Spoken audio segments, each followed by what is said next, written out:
আজকে যে বিষয় নিয়ে আপনাদের সম্মুখে আলোচনা করব সেটি হচ্ছে রাসূল গণের প্রতি ঈমান। আপনারা জানেন যে বিগত কয়েক সপ্তাহ থেকে আরকানুল ঈমান তথা ঈমানের স্তম্ভ খুঁটি নিয়ে আলোচনা চলছে। তার মধ্যে অন্যতম একটি ঈমানের স্তম্ভ সেটি হচ্ছে রাসূল গণের প্রতি ঈমান। এই বিষয়টি এতটা গুরুত্বপূর্ণ যে এই বিষয় থেকে কোনো মুসলিম বের হতে পারে না। সকল মুসলিমকে এই বিষয় সম্পর্কে জানা, সকল মুসলিমের মধ্যে এই বিষয় সম্পর্কে স্পষ্ট ধারণা রাখা জরুরি। নচেত আমরা পরিপূর্ণ মুসলিম হতে পারি না, পরিপূর্ণ মুমিন হতে পারি না। এজন্য এই বিষয়গুলোকে বেশি বেশি আলোচনা করা উচিত। যাই হোক, সংক্ষিপ্ত সময় আপনাদেরকে অনুরোধ করব যে আপনারা মনোযোগ দিয়ে শুনবেন। যদিও এই কথাগুলো সূক্ষ্ম হবে, মনোযোগ না থাকলে আপনাদের বুঝতে অসুবিধা হবে। একটু ধৈর্যশীলতার পরিচয় দিবেন, আশা করি আপনাদের উপকার হবে।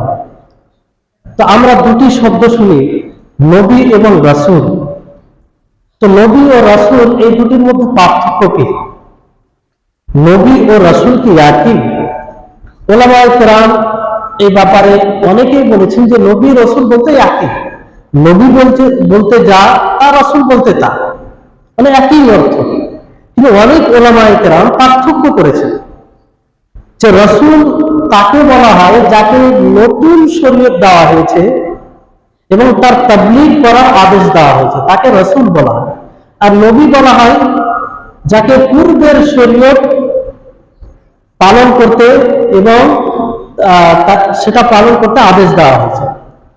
তো এইভাবে অনেকেই পার্থক্য করেছেন যে রাসূল তাকে বলা হয় যারা অস্বীকার করে, অর্থাৎ অমুসলিম, তাদের নিকটে যাকে প্রেরণ করা হয়েছে তিনি হচ্ছেন রাসূল। আর যারা স্বীকার করে, মুসলিম, তাদের নিকটে যাদেরকে প্রেরণ করা হয়েছে তারা হচ্ছে নবী। তো এইরকম ভাবে আরো পার্থক্য আছে। তো যাই হোক, রাসূলটা একটু উঁচু নবীর তুলনায় এটা উঁচু। তো এই হচ্ছে নবী ও রাসূল। কিন্তু যখন আমরা একাকী শব্দ ব্যবহার করব, যখন আমরা শুধু নবী বলবো অথবা শুধু রাসূল বলবো, তো দুটোর অর্থ একই হবে। এবারে আসুন যে সর্বপ্রথম রাসূল কে? আমাদের মধ্যে অনেকেই মনে করে যে আদম আলাইহিস সালাম প্রথম রাসূল, প্রথম মানুষ, প্রথম রাসূল। তিনি প্রথম রাসূল নয়, বরং নূহ আলাইহিস সালাম তিনি হচ্ছেন প্রথম রাসূল। আদম আলাইহিস সালাম নবী ছিলেন, রাসূল ছিলেন না। এর দলিল কি? এর দলিল হচ্ছে যে আমরা হাদিসটি শুনি যে হাদিসে যখন কিয়ামত সংগঠিত হবে হাশরের ময়দানে, সকলেই নবীর দিকে ছুটে যাবে। কখনো আদম আলাইহিস সালামের নিকটে যাবে, ইব্রাহিম আলাইহিস সালামের নিকটে যাবে, মুসা আলাইহিস সালামের নিকটে যাবে, সকলেই অস্বীকার করবে। কিন্তু প্রথম যখন আদম আলাইহিস সালামের নিকটে যাবে, তখন আদম আলাইহিস সালাম বলবেন যে ইতু নূহান আউওয়ালা রাসূলিন বাআসাহুল্লাহ, যে তোমরা নূহ আলাইহিস সালামের নিকটে যাও, কারণ তাকে সর্বপ্রথম রাসূল হিসাবে প্রেরিত করা হয়েছে। তাহলে এই হাদিস থেকে প্রমাণ হচ্ছে যে সর্বপ্রথম রাসূল হচ্ছে নূহ আলাইহিস সালাম। সর্বশেষ রাসূলকে আমরা সকলেই জানি, মুহাম্মদ সাল্লাল্লাহু আলাইহি সাল্লাম। আল্লাহ তাবারক ওয়া তাআলা বলেন, মা কানা মুহাম্মাদুন আবা আহাদিন মির রিজালিকুম, যে তোমাদের পুরুষের কারো মুহাম্মদ সাল্লাল্লাহু আলাইহি সাল্লামের বাবা, মুহাম্মদ সাল্লাল্লাহু আলাইহি সাল্লাম বাবা নয়, পিতা নয়, ওয়ালাকিন রাসূলুল্লাহি ওয়া খাতামুন নবিয়্যিন, বরং তিনি শেষ রাসূল ও শেষ নবী। তাহলে মুহাম্মদ সাল্লাল্লাহু আলাইহি সাল্লাম আমাদের শেষ রাসূল, যার পরে কোন নবী আসবেন, কোন রাসূল আসবেন। নবী এবং রাসূলের যে সিলসিলা, ধারাবাহিকতা, এটা শেষ সমাপ্ত হয়ে গেছে। এই বিশ্বাস আমাকে আপনাকে রাখতে হবে, নচেত আমাদের ঈমান পূর্ণ হবে না। আল্লাহ তাবারক ওয়া তাআলা প্রত্যেক জাতিতে এক একটা রাসূল পাঠিয়েছেন। আল্লাহ তাআলা বলেন, ওয়ালাকাদ বাআসনা ফি কুল্লি উম্মাতির রাসূলান আন ইবুদুল্লাহ ওয়াজতানিবুত তাগুত, আমি প্রত্যেক জাতির মধ্যে রাসূল পাঠিয়েছি, আর তারা কি করবে? এক আল্লাহর ইবাদত করবে এবং তাগুতকে বর্জন করবে। আল্লাহ ব্যতীত যারই ইবাদত করা হয় তাকে বর্জন করবে। তাহলে এই হচ্ছে নবী ও রাসূলের ব্যাপারে স্পষ্ট ধারণা। তারপরে রাসূলগণের ব্যাপারে আমাদের আকীদা হবে, আমাদের বিশ্বাস হবে, আমাদের ধারণা হবে যে তাদের মধ্যে রুবুবিয়ত ও উলুহিয়তের কোনো বৈশিষ্ট্য নেই। রুবুবিয়ত বলতে কি বোঝায়? রুবুবিয়ত একমাত্র আল্লাহর মধ্যে রয়েছে, অর্থাৎ তিনটি মৌলিক বিষয়। একটি হচ্ছে যে মালিক, প্রকৃত মালিককে আল্লাহ তাবারক ওয়া তাআলা। স্রষ্টা, সৃষ্টি কে করেছেন? মহান আল্লাহ তাআলা। পরিচালনাকারীকে মহান আল্লাহ তাআলা। এই তিনটি মৌলিক বিষয় যার মধ্যে থাকবে সেই হবে রব। এই বৈশিষ্ট্য সমূহের মধ্যে কোনো এক বৈশিষ্ট্য নবী ও রাসূলদের মধ্যে নেই। বুঝতে পেরেছেন? ভালো করে কথাগুলো শুনবেন যে আম্বিয়া ও রাসূলগণের মধ্যে রুবুবিয়তের কোনো বৈশিষ্ট্য নেই, অর্থাৎ রাসূলগণ প্রকৃত মালিক নয়, রাসূলগণ প্রকৃত পরিচালনাকারী নয়, রাসূলগণ স্রষ্টা নয়, তিনারা সৃষ্টি করেন, বরং তিনারা বান্দা, তিনারা মখলুক, তিনারা নিজেই সৃষ্টি। আল্লাহ তাবারক ওয়া তাআলা বলেন সূরা আরাফের 188 নম্বরে যে কুল লা আমলিকু লিনাফসি নাফআন ওয়া দাররা, যে হে নবী আপনি বলে দিন যে আমি নিজের নফসের জন্য, নিজের আত্মার জন্য উপকার অপকারের মালিক নই। আমি নিজে উপকার করতে পারি না, নিজের ক্ষতি করতে পারি না, এটার আমি মালিক নয়। ইল্লা মা শা আল্লাহ, হ্যাঁ আল্লাহ তাআলা যেটা চাইবে সেটা। তারপরে আল্লাহ তাআলা বলছেন ওয়ালা কুনতু আ'লামুল গায়বা লাস্তাকসারতু মিনাল খায়র, যদি আমি গায়ব জানতাম, অদৃশ্যের খবর জানতাম, তাহলে অনেক কল্যাণ আমি অর্জন করতাম।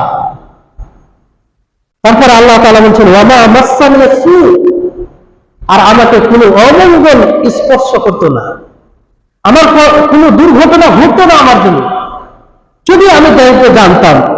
তারপর আল্লাহ তাআলা বলেন ইন আনা ইল্লা নাযীরুন ওয়া বাশীরুন লিকাওমিন ইউমিনুন। হে নবী আপনি বলে দিন যে আমি এক সতর্ককারী, সুসংবাদদাতা তাদের জন্য যারা বিশ্বাস রাখে। তাহলে এই আয়াত থেকে স্পষ্ট হচ্ছে যে আম্বিয়া রাসূলগণ তিনারা কোনো ক্ষতি লাভের মালিক নয়। লাভ ক্ষতির মালিককে মহান আল্লাহ তাআলা। গায়ব একমাত্র কে জানে? মহান আল্লাহ তাআলা।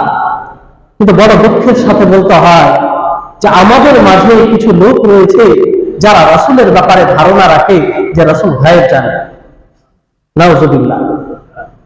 যেই কথা আল্লাহ তাবারক ওয়া তাআলা কোরআনের বিভিন্ন জায়গায় বিভিন্ন আয়াতে স্পষ্ট করেছেন যে গায়ব একমাত্র আল্লাহ তাআলাই জানেন, পৃথিবীর কোনো মাখলুকই জানে না। সবচেয়ে শক্তিশালী যে মাখলুক ফেরেশতা, তারাও এই গায়ব জানে না। আমরা কি করে রাসূলের ব্যাপারে ধারণা রাখতে পারি যে রাসূল গায়ব জানেন? কত স্পষ্ট ভাবে আল্লাহ তাআলা বলেন যে নবী তুমি বলে দাও আমি যদি গায়ব জানতাম তবে অনেক কল্যাণ অর্জন করতাম, অর্থাৎ কোনো অকল্যাণ আমাকে স্পর্শ করতে পারত না। আল্লাহ নবী ক্ষত হয়নি যুদ্ধের ময়দানে, আল্লাহ নবীকে ধোঁকা দেয়নি, কেন এগুলো হয়েছে? যদি আল্লাহ নবী গায়ব জানতেন তিনাকে কেউ ধোঁকা দিতে পারত, তিনার কেউ ক্ষতি করতে পারত? সম্মানিত উপস্থিতি করুন, আমরা বিবেককে কাজে লাগাই। আল্লাহ তাআলা বিবেক এই জন্যই দিয়েছে, শুধু পার্থিব জীবনকে সুন্দর করার জন্য নয়, আপনি প্রকৃত শরীয়ত অনুযায়ী জীবনে বাস্তবায়ন করবেন এই জন্য আল্লাহ তাআলা আপনাকে বিবেক দিয়েছেন, বুদ্ধি দিয়েছেন। শরীয়তের ব্যাপারে আমরা অন্ধ হলে চলবে না, তা না হলে অনেক বড় ক্ষতি করে ফেলবো যার আমরা পূর্ণ করতে পারবো না, যে ক্ষতি কখনো পূর্ণ করতে পারবো না। সম্মানিত উপস্থিতি করুন। তারপর আল্লাহ তাআলা আরো বলেন সূরা আনআমের 50 নম্বর আয়াতে যে কুল লা আকুলু লাকুম, যে হে নবী আপনি বলে দিন লা আকুলু লাকুম, আমি তোমাদেরকে বলছি না ইনদি খাযাইনুল্লাহ, যে আমার কাছে আল্লাহর ভান্ডার সমূহ রয়েছে, ওয়ালা আলামুল গায়ব, আর আমি এটাও বলছি না যে আমি গায়েব জানি। ওয়ালা আকুলু লাকুম ইন্নী মালাক, আর না আমি এটা বলছি যে আমি ফারিস্তা। আমি এটাও বলছি না যে আমি ফারিস্তা। ইন আত্তাবিউ ইল্লা মা ইউহা ইলাইয়া, আমি তো শুধু সেই জিনিসের অনুসরণ করি, অনুগত্য করি যা আমার উপরে ওহী অবতীর্ণ হয়, যা আল্লাহর বার্তা আসে তার আমি অনুসরণ করি, তার অনুগত্য করি, এতটাই। আমি কোনো ফারিস্তা নই, আমি কোনো গায়েবকে জানি না, আমার কাছে আল্লাহর কোনো বিশেষ ভান্ডার নেই। আমি একজন সাধারণ মানুষ। সম্মান পার্থক্য হচ্ছে এইটুকু যে আমার উপরে ওহী অবতীর্ণ হয়, আমাকে আল্লাহ তাআলা রিসালাত দিয়েছেন, আমাকে আল্লাহ তাআলা নবুয়তের দায়িত্ব দিয়েছেন, এই সম্মান আমাকে দিয়েছেন আল্লাহ তাআলা। সম্মানিত উপস্থিতিগণ, তারপরে আল্লাহ তাআলা বলেন, কুল হাল ইয়াস্তাবিল আ'মা ওয়াল বাসীর আফালা তাতাফাক্কারুন, যে নবী আপনি বলেন যে একজন চাক্ষুষ্মান, একজন অন্ধ ব্যক্তি, তারা কি বরাবর হতে পারে, সমান হতে পারে? অর্থাৎ যে চাক্ষুষ্মান হবে, বুদ্ধিমান হবে, সে এর বিপরীত কোনো ধারণা রাখতে পারে না, সে হক ও বাতিলের মধ্যে পার্থক্য করবে। আফালা তাতাফাক্কারুন, যদি তোমরা চিন্তা করে থাকো। তোমরা চিন্তা কেন করো? সম্মানিত উপস্থিতিগণ, তাহলে এই হচ্ছে রাসূলের ব্যাপারে আমাদের ধারণা যে তিনাদের মধ্যে রুবুবিয়ত ও উলুহিয়াতের কোনো বৈশিষ্ট্য নেই। উলুহিয়াত মানে যে সব কারণে আমরা আল্লাহ তাআলার ইবাদত করি, আল্লাহ তাআলাকেই তার ইবাদতের উপযুক্ত মনে করি আমরা। ইবাদত কার করতে হবে? একমাত্র আল্লাহ তাআলা, তাই না? কোন ব্যক্তি যদি রাসূলের ইবাদত করে, আম্বিয়ার ইবাদত করে, সে মুসলিম হবে, মুমিন হবে? কিন্তু অনেকেই দেখবেন রাসূলের ইবাদত করে, রাসূলকে আল্লাহর দরজায়, আল্লাহর স্থানে নিয়ে চলে আসে, অথচ রাসূল আল্লাহর বান্দা, যেটা আলোচনায় আসবে। তারপরে রাসূলগণ তাদের মধ্যে তারা বশার ছিলেন, মানুষ ছিলেন, যেরকম আমরা মানুষ সেরকম ওনারাও মানুষ ছিলেন, কিন্তু পার্থক্য হচ্ছে যে আল্লাহ তাআলা ওনাদেরকে সম্মানিত করেছেন, মহান দায়িত্ব দিয়েছিলেন আল্লাহ তাআলা। তিনারা দুনিয়াতেও সম্মানিত এবং আখিরাতেও সম্মানিত হবেন। তিনারা আমাদের মতো খেতেন, আমাদের মতো বাজার করতেন, আমাদের মতো অসুস্থ হতেন। এই আকীদা থাকতে হবে আমাদের মধ্যে, কারণ আমাদের মাঝে অনেক ভাই আছে যারা আকীদা রাখে যে রাসূলগণ তারা আমাদের মতো মানুষ নয়, অন্যরকম ধারণা রাখে, যেটা কোরআন হাদিস বিরোধী, যেটাতে আমাদের ঈমান বিনষ্ট হবে। আল্লাহ তাবারক ওয়া তাআলা বলেন যে ওয়াল্লাযী হুয়া ইউতঈমুনি ওয়া ইয়াসকিন, যে তিনি আমাকে খাওয়ান, তিনি আমাকে পান করান, ওয়া ইযা মারিযতু ফাহুয়া ইয়াশফিন, আমি যখন অসুস্থ হই তখন তিনি আমাকে আরোগ্য দান করেন, আমাকে সুস্থতা দান করেন। তাহলে এখান থেকে বোঝা যায় না যে তিনারা অসুস্থ হতেন? স্পষ্ট ভাবে বোঝা যায়।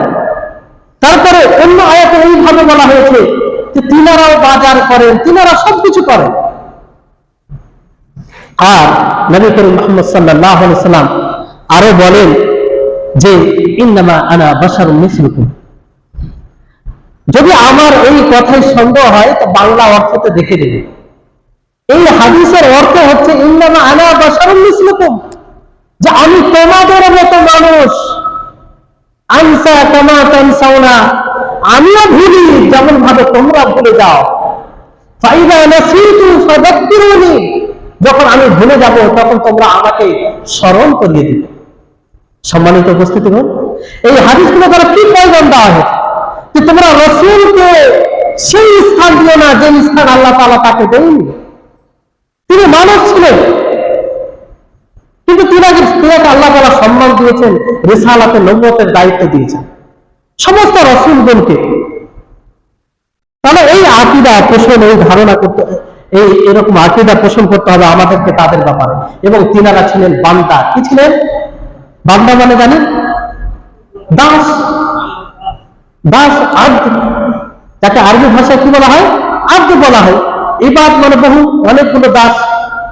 তো রাসূলগণ তারাও আল্লাহর দাস ছিলেন, তারাও আল্লাহর দাস। আর এই দাসত্বে সবচেয়ে বড় ভূমিকা তারাই পালন করেছে। সবচেয়ে বেশি দাসত্ব আল্লাহ তাআলা যদি কেউ করে থাকেন তাহলে আম্বিয়া কিরাম আলাইহিস সালাম, রাসূল আলাইহিস সালাম।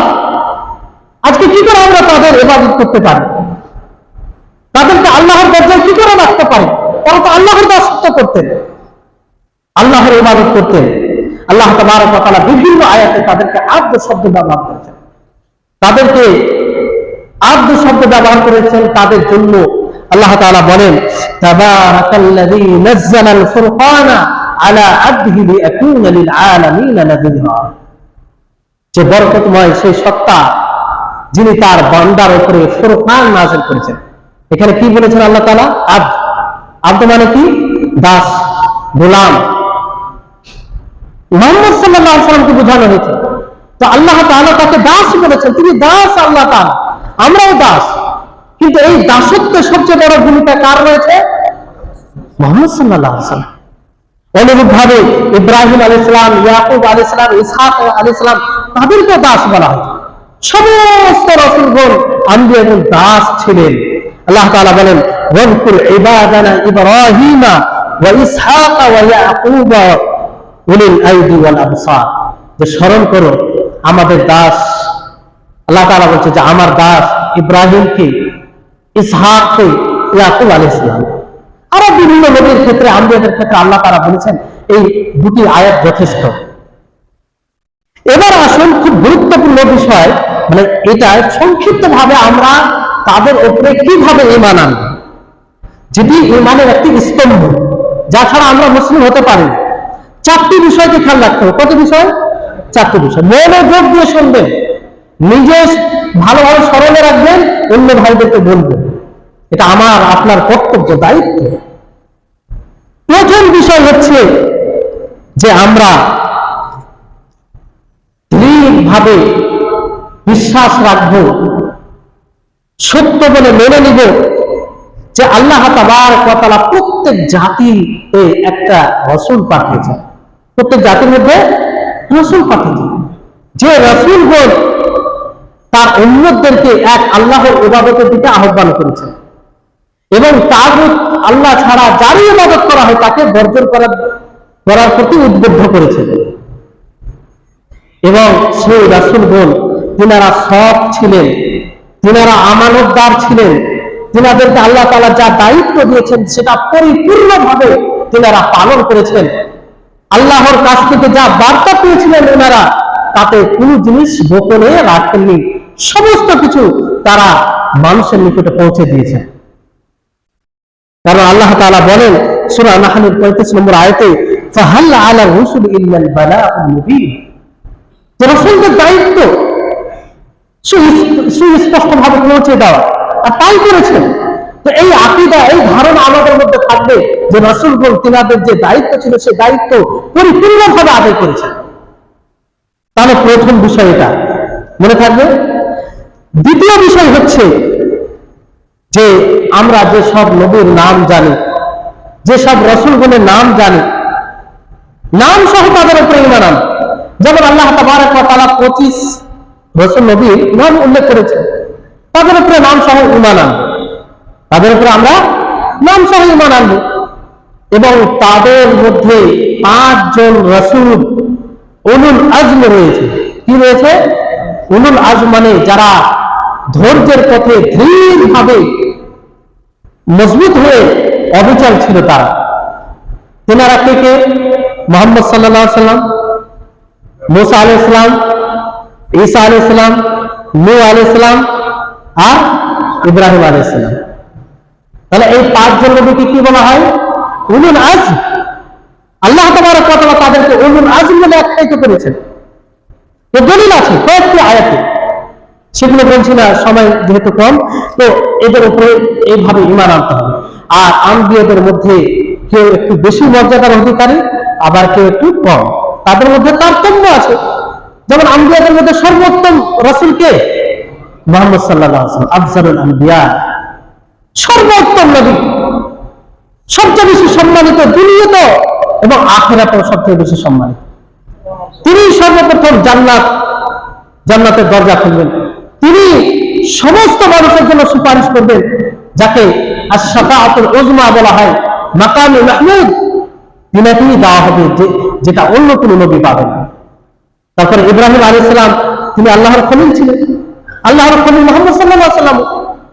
তো আল্লাহর দুইজন খলিফা, খলিল মানে যে গভীর, যার সাথে গভীর সম্পর্ক হয় তাকে খলিল বলা হয়।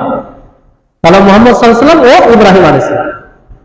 তারপরে মুসা, ঈসা, প্রত্যেক নবীর এক এক ফজিলত, তাদের মর্যাদা রয়েছে। বুঝতে পারলেন?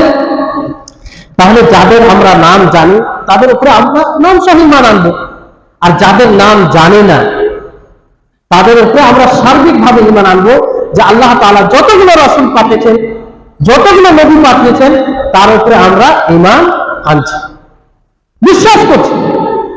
কারণ সমস্ত রাসূলের কথা আল্লাহ তাআলা বলেন। আল্লাহ তাআলা বলেন সূরা গাফিরের ৭৮ নম্বর আয়াতে, ওয়ালাকাদ আরসালনা রুসুলাম মিন ক্বাবলিকা মিনহুম মান কাসাসনা আলাইকা ওয়া মিনহুম মান লাম নাকসুস আলাইকা।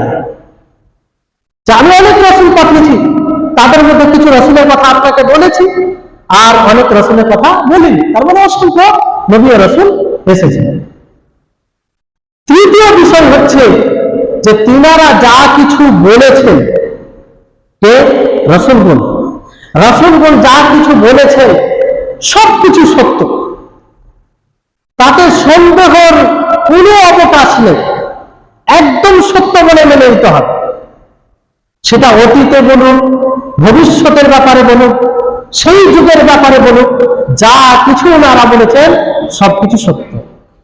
আপনারা বলবেন তো এগুলো তো মানে, কিন্তু আমল করতে গিয়ে অনেকেই বিভ্রান্তির পথে এসেছে। বুঝতে পারলেন? যে বলে যে না এটা উপযুক্ত নয়। তো এক কথায় তিনারা যা কিছু বলেছেন সবকিছু সত্য, এই সত্য বলে মেনে নিতে হবে। তৃতীয় বিষয় বুঝতে পারলেন? চতুর্থ বিষয় যেটা খুব গুরুত্বপূর্ণ, ভালো করে শুনবেন, সেটা হচ্ছে যে যে রাসূলকে যে শরীয়ত দেওয়া হয়েছে, যে বিধান দেওয়া হয়েছে, তার উপরে সেই রাসূলের উম্মতকে আমল করা জরুরি।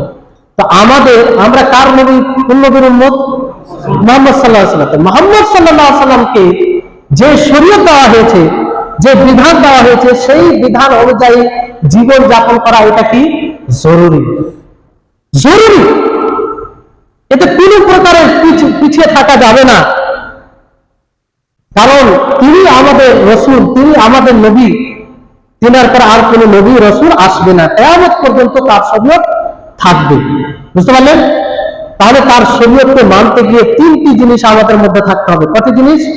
তিনটি জিনিস। আল্লাহ তাআলা সূরা নিসার 65 নম্বর আয়াতে বলেন, আল্লাহ তাআলা বলেন, ফালা ওয়া রাব্বিকা লা ইউমিনুনা হাত্তা ইউহাক্কিমুকা ফীমা শাজারা বাইনাহুম। আল্লাহ তাআলা নিজের কসম খেয়ে বলছেন। তাহলে ভেবে দেখুন যে কথাটা কত গুরুত্বপূর্ণ। আল্লাহ তাআলা বলছেন তোমার রবের কসম, তারা অতক্ষণ পর্যন্ত মুমিন হতে পারবে না যতক্ষণ পর্যন্ত তারা আপনাকে তাদের বিবাদিত বিষয়ে, তাদের মতভেদ বিষয়ে আপনাকে বিচারক হিসাবে মেনে নেবে। বিচারক হিসাবে যতক্ষণ না মানবে ততক্ষণ তারা মুমিন হবে না। তাহলে রাসূল সাল্লাল্লাহু আলাইহি ওয়াসাল্লামকে বিচারক হিসাবে মানতে হবে। একটি কথা পেলেন। দ্বিতীয় হচ্ছে সুম্মা লা ইয়াজিদু ফি আনফুসিহিম হারাজা, যে তারা নিজের হৃদয়ে কোন প্রকারের দ্বিধা সংকোচ পাবে। আল্লাহ নবীর যেটাই বিধান আসবে, যেটাই হুকুম আসবে, সেটাকে সন্তুষ্ট চিত্তে গ্রহণ করে নেবে। কোন প্রকারের দ্বিধা নয়, কোন প্রকারের প্রেসার নয়, সন্তুষ্ট চিত্তে সেটাকে গ্রহণ করবে। তৃতীয় বিষয় হচ্ছে মিম্মা কাদাইতা ওয়া ইউসাল্লিমু তাসলিমা, যে পরিপূর্ণভাবে সেটাকে মেনে নেবে। তাহলে তিনটি বিষয় থাকতে হবে। এক হচ্ছে রাসূল সাল্লাল্লাহু আলাইহি ওয়াসাল্লামকে বিচারক হিসেবে মেনে নেওয়া, যে তার কথাই সিদ্ধান্ত চূড়ান্ত, তার কথাই শেষ, তার কথার উপরে অন্য কারো কথাকে প্রাধান্য দেওয়া হবে না। অন্য কারো কথা যদিও সে যতই বড় ব্যক্তিত্বের মালিক হোক না কেন, কোনো মতে প্রাধান্য দেওয়া হবে না। তারপরে সেটাকে সন্তুষ্ট চিত্তে গ্রহণ করতে হবে। অনেক সময় গ্রামে অঞ্চলে বিচার হয় কি হয় না? তো বিচার একটা করা হয়, তো অনেক সময় হৃদয়ে মানে না ওটা, কিন্তু মেনে নিতে হয়, প্রেশার থাকে, না মানলে অসুবিধা আছে, মানে খুশির সাথে সেটা মানে।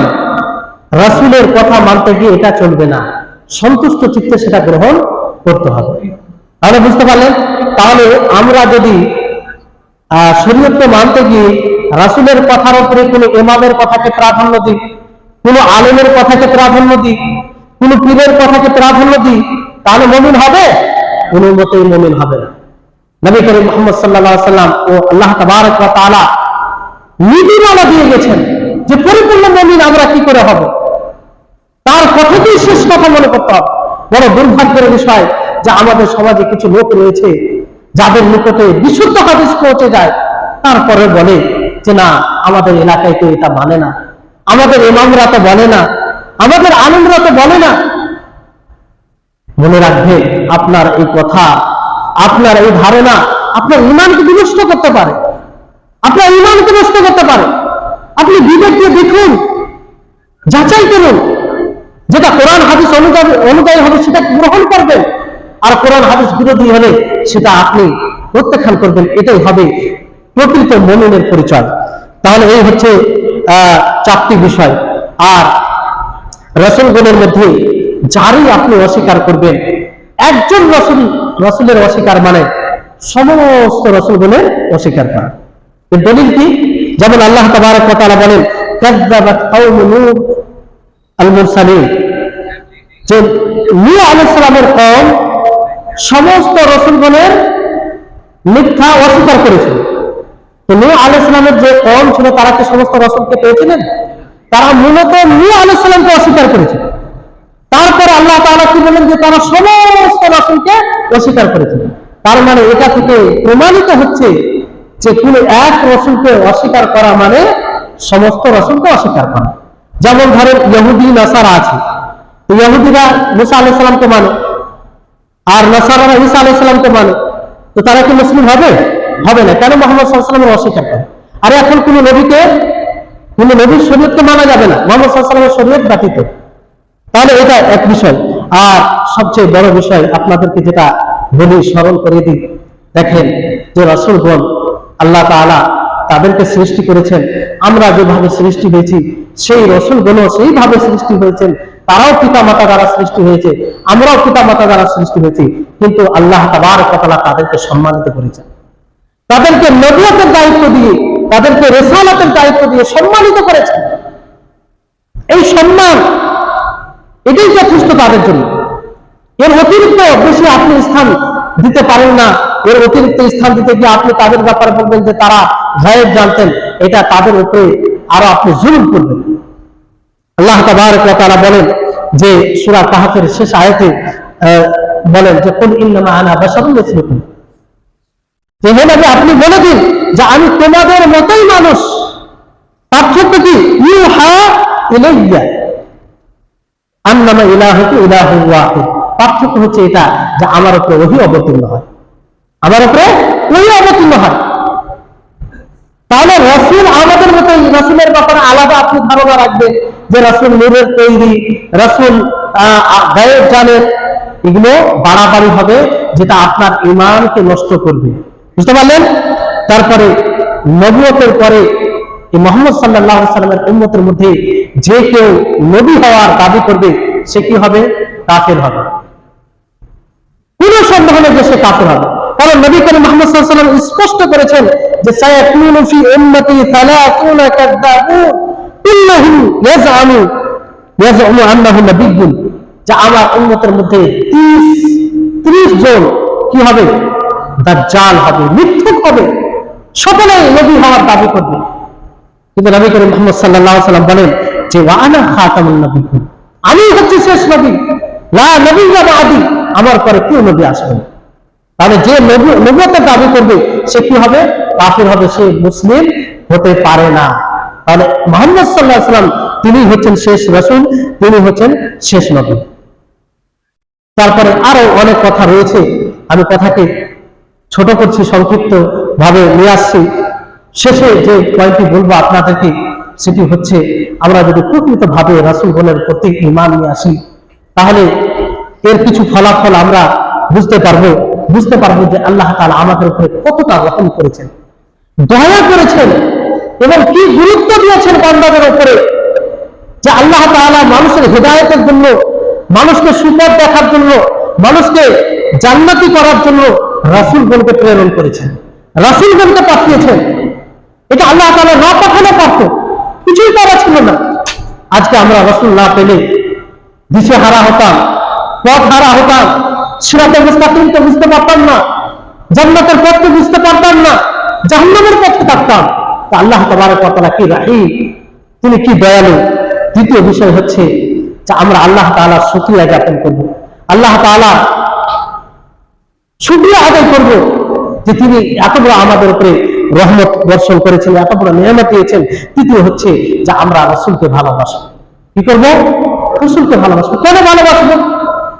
এই জন্য ভালোবাসব যে রাসূলগণ পুরোপুরি দায়িত্ব পালন করেছেন, কোনোভাবে ত্রুটি তিনারা করেননি।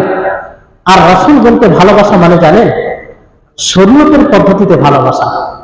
শরীয়তে যেভাবে তাকে ভালোবাসতে বলেছে সেভাবে ভালোবাসতে হবে, তার অনুগত্য করতে হবে, তার অনুসরণ করতে হবে। এটা হবে প্রকৃত ভালোবাসা। এখানে একটি কথা ইঙ্গিত করব যে সামনে রবিবার এক বড় বিদআত পালন করা হয়, যাকে আমরা ঈদে মিলাদুন নবী বলে জানি। এটা রাসূলের সাথে ভালোবাসার পরিচয় নয়, এটা রাসূলের বিরুদ্ধাচরণ। রাসূলের উপরে মিথ্যা অপবাদ লাগানো হয়, সাহাবীদের উপরে মিথ্যা অপবাদ লাগানো হয়।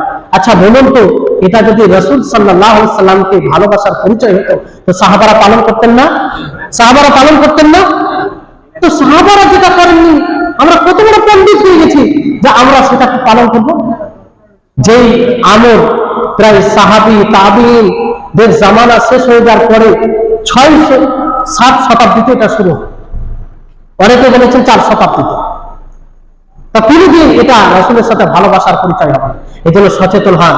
আপনি এটা মনে করিয়েন না যে অধিকাংশ মানুষ এই দিবস পালন করে তো এটা সঠিক হবে।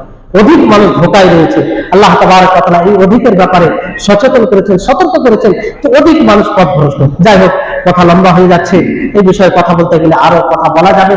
আপনাদেরকে সংক্ষিপ্তভাবে যেটা বলি, যা দেখেন আপনার ইমানের বিষয়, আপনার ইসলামের বিষয়, এই জন্য আপনি বেশি সচেতন হবেন। আপনি ভাববেন যে আমি আমল যেটা করছি সেটা সঠিক না বেঠিক। আপনি আলেম ওলামাদেরকে জিজ্ঞাসা করবেন, কোরআন হাদিস অনুযায়ী ভাববেন, নিরপেক্ষ ভাবে, কারণ কবরে আপনার সাথে কেউ আসবে না। আল্লাহ তাবারক ওয়া তাআলার নিকটে দোয়া করব, আল্লাহ যেন আমাদের সকলকে রাসূলগণের প্রতি সঠিকভাবে ঈমান নিয়ে আসার তৌফিক দান করেন। যেভাবে ঈমান আনয়ন করে আল্লাহ তাবারক ওয়া তাআলাকে সন্তুষ্ট করতে পারবো, আল্লাহ তাআলা আমাদের ঈমানকে গ্রহণ করবেন এবং আল্লাহ তাআলা আমাদের সকলকে জান্নাতে প্রবেশ করবেন। সেভাবে যেন আমরা ঈমান আনতে পারি। আর যেগুলো প্রচলিত বিদআত আছে, শরীয়ত বিরোধী আমল রয়েছে, সেগুলো থেকে যেন আমরা বিরত থাকতে পারি। ওয়া আখিরু দাওয়ানা আলহামদুলিল্লাহি রাব্বিল আলামিন। আসসালামু আলাইকুম ওয়া রাহমাতুল্লাহি ওয়া বারাকাতুহু।